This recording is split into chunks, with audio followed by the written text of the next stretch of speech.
कि बिहार में पिछले 30 साल से आपने दो सियासी पार्टियों को, दो पॉलिटिकल पार्टीज को सत्ता दी।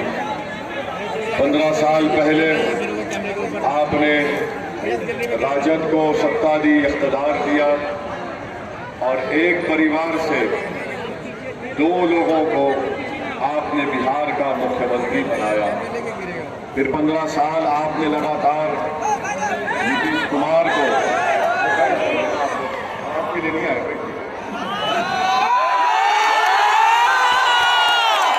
15 साल आपने नीतीश कुमार को मुसलसल बिहार प्रदेश का वजीर आला या मुख्यमंत्री बनाया। आपको हमेशा ये बात की शिकायत रहती थी कि हमारे पास कोई मुतबादिल या विकल्प नहीं है।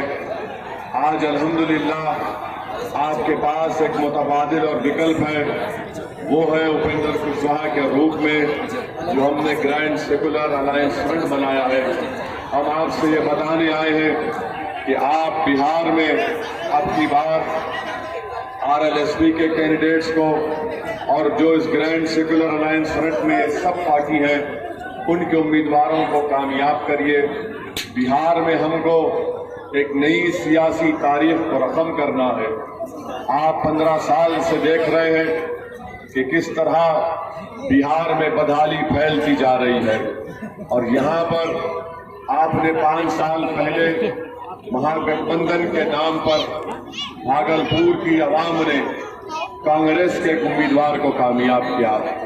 हम आपको ये बताना जरूरी समझते हैं कि 5 साल पहले जब ये महागठबंधन बना जिसमें JDU, कांग्रेस और राजद थी, उसमें ये ऐलान किया गया था, बिहार की जनता से वादा किया गया था कि वो लोग BJP को रोकेंगे और संघ मुक्त भारत का ऐलान हुआ था। मगर आज आप देखते हैं कि बिहार में BJP सत्ता में है, इख्तियार की कुर्सी पर बैठी है। क्या आपके वोट की चोरी नहीं हुई? क्या आपको धोखा देकर, आपको झूठ बोलकर वोट हासिल किया गया कि BJP को इख्तियार से दूर रखा जाएगा? तो क्या इसकी जिम्मेदारी कांग्रेस पर आयद नहीं होती है कि भागलपुर में 5 साल पहले आपने हम तमाम को झूठ बोलकर वोट हासिल किया था कि हम BJP को सत्ता से इख्तियार से रोकेंगे? तो हर तौर से जिम्मेदारी कांग्रेस पर भी आयद होती है।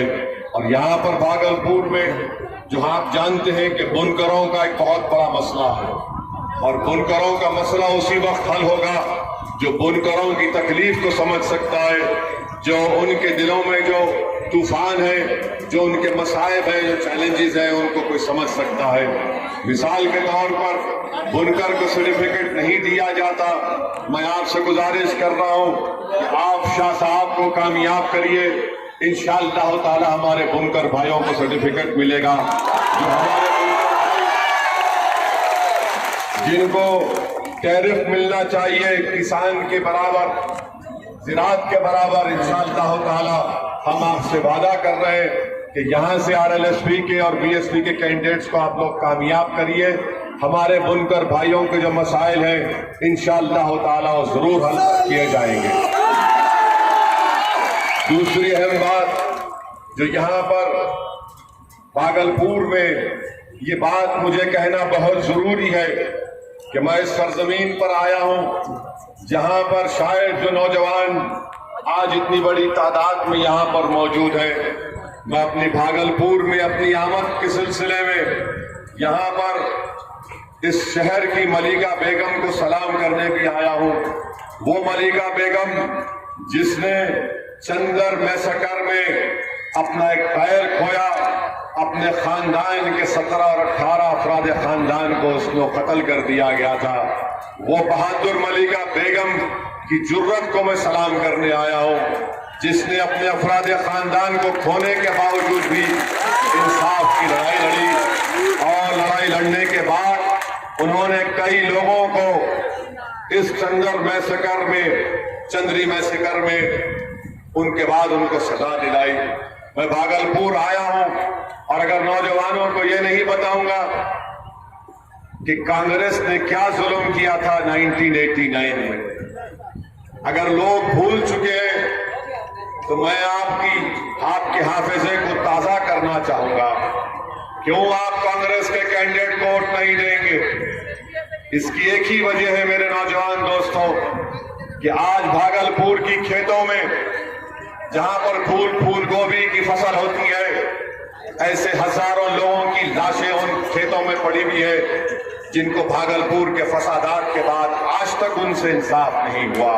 कौन किसकी सरकार थी बताओ?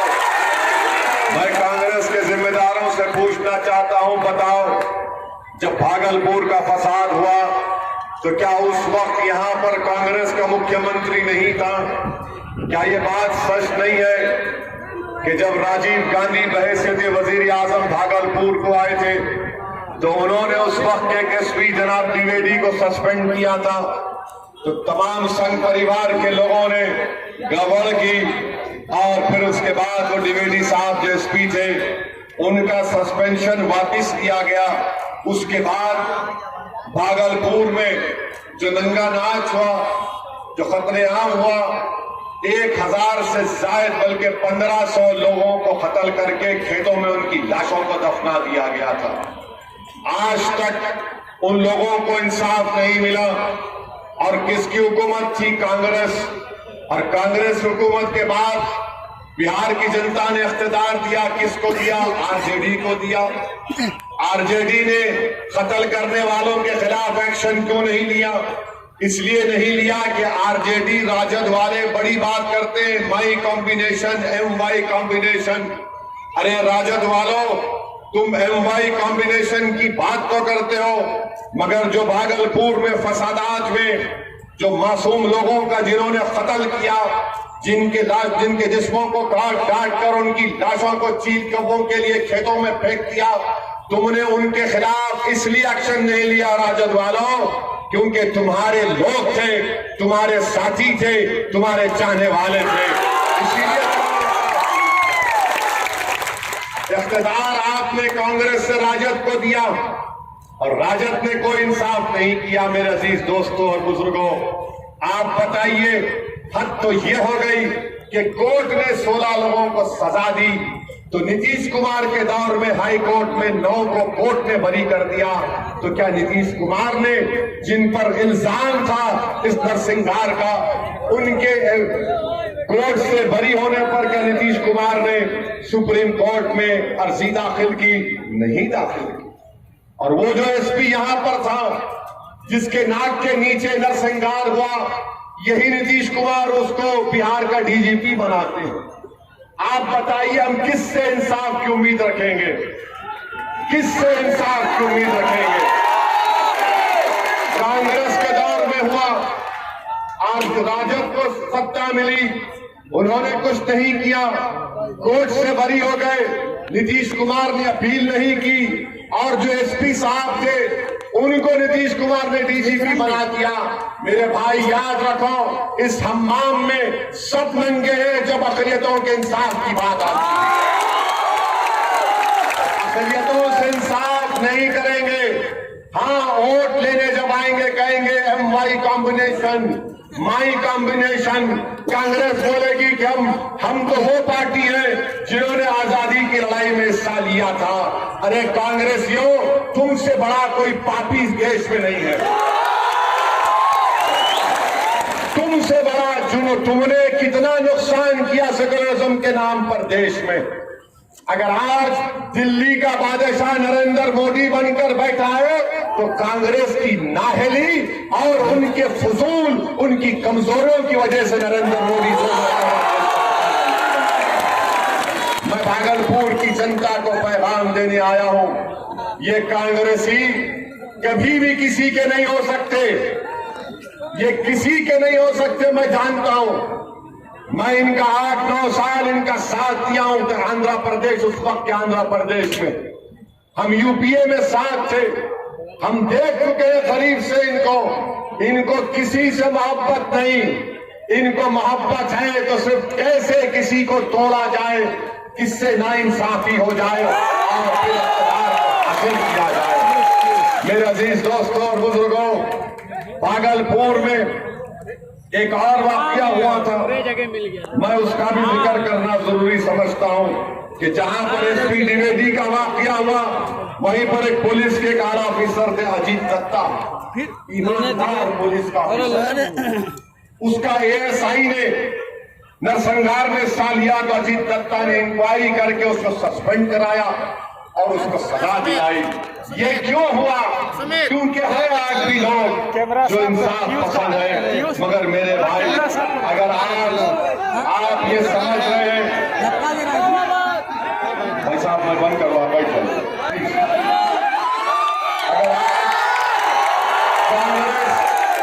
अगर आज कांग्रेस आकर आपसे कहेगी, मुझे यकीन है कि मेरे जाने के बाद कांग्रेस का भी एक जलसा होगा और कांग्रेस का हर तकरीर करने वाला एक आप और एक बात बोलता रहेगा, ओवैसी वोट काटने को आया,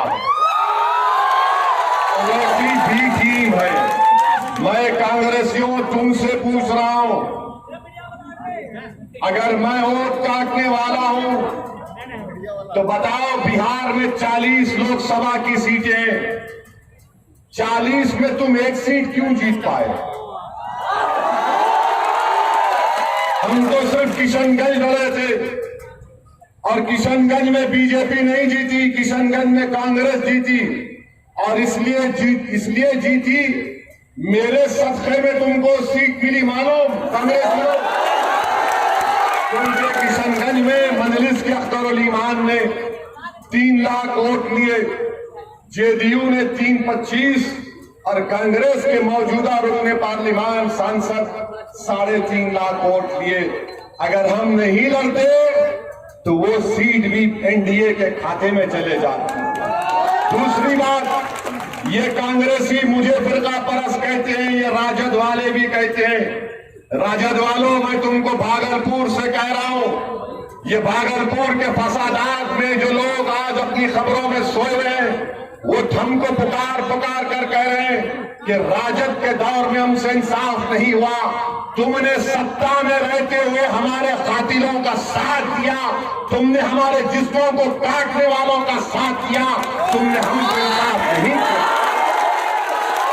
अब रहा सवाल मेरी फिरका परस्ती का, तो सुनिए आप, 190 पार्लियामेंट की सीट पर कांग्रेस और बीजेपी का मुकाबला हुआ। 170 सीट पर बीजेपी जीत जाती है, हम नहीं लड़े।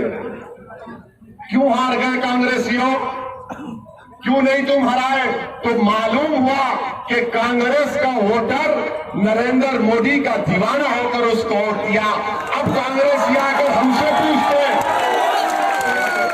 तुम हार गए तो मुल्ला जी पर इल्जाम, तुम जीत गए तो परिवार पे कामयाबी।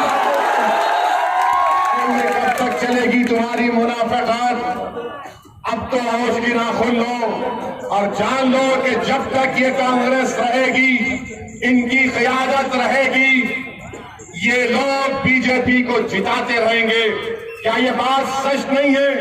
ये अमेठी में राहुल गांधी हार गए और केरला में जाकर जीतते, इसलिए जीतते हैं कि वहां पर 35% अक़लियतों का वोट था।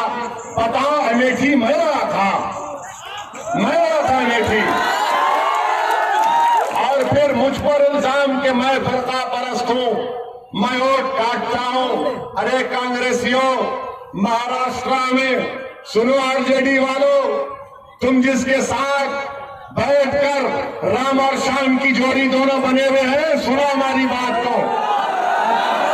महाराष्ट्र में इम्तियाज जलील हमारे पार्टी के एमपी, औरंगाबाद से 23 साल के शिवसेना के एमपी को इम्तियाज जलील ने हराया और वहां पर मजलिस का एमपी बनता औरंगाबाद में।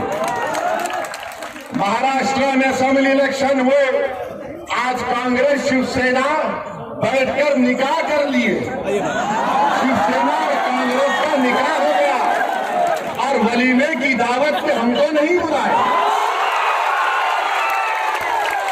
ये कौन सा निकाह आपने किया भाई? कौन सा निकाह किया आपने? आप शादी कर लिए। शिवसेना वो शिवसेना जिसका रोल श्री कृष्णा कमीशन की रिपोर्ट में लिखा गया कि मुंबई के फसादात में बाल ठाकरे एक जनरल का रोल अदा कर रहा था। बताओ आज कांग्रेस शिवसेना के साथ है और तुम्हारी इतनी हिम्मत कि हमसे सवाल करेंगे।